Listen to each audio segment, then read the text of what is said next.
In a bustling city, there was a man named Daniel, a factory worker who spent years pouring his sweat and hard work into the company. He wasn't rich. He lived paycheck to paycheck, supporting his family, barely managing rent. The company's CEO, Mr. Whitman, was known for his arrogance. He walked through the factory floor in his tailored suits, mocking those who worked for him. One day, Daniel approached him, politely asking for unpaid overtime wages that had piled up for months.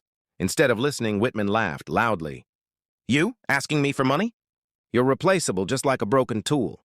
Get back to work or I'll find someone else." Daniel's face burned with humiliation. His co-workers lowered their eyes, too scared to speak.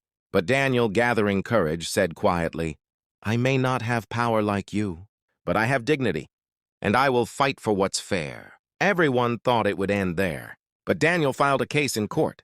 Weeks later, the courtroom was packed. Whitman entered with expensive lawyers, smirking at Daniel, who stood in worn-out clothes, clutching a folder of evidence. The CEO whispered to his lawyer, loud enough for Daniel to hear, "This is a waste of time. He'll lose, and I'll enjoy watching it." The trial began. Daniel spoke from the heart. He described working late nights, missing family dinners, and staying behind to finish shipments, all unpaid. His voice shook, but his words carried truth. He presented time logs, messages, even testimonies from co-workers who finally found the courage to speak. The room grew silent. Then it was Whitman's turn. He scoffed. "He's exaggerating.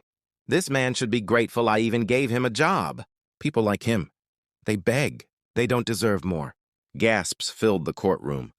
The judge's eyes narrowed. After hours of arguments, the judge finally delivered the verdict. "Mr. Whitman," the judge said sternly, "this court finds you guilty of exploiting your workers.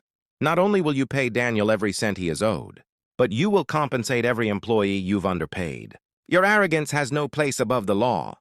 The courtroom erupted. Daniel's eyes filled with tears. Justice, real justice, was served. And Whitman, his smirk vanished. The man who laughed at Daniel now stood pale, humiliated before the world. As Daniel walked out, reporters rushed forward, asking how he felt. He simply said, "Respect is worth more than money. No worker should be treated like they're nothing." If this story moved you, don't forget to like, subscribe, and share this video, because stories like these remind us that no one is too small to fight for what's right.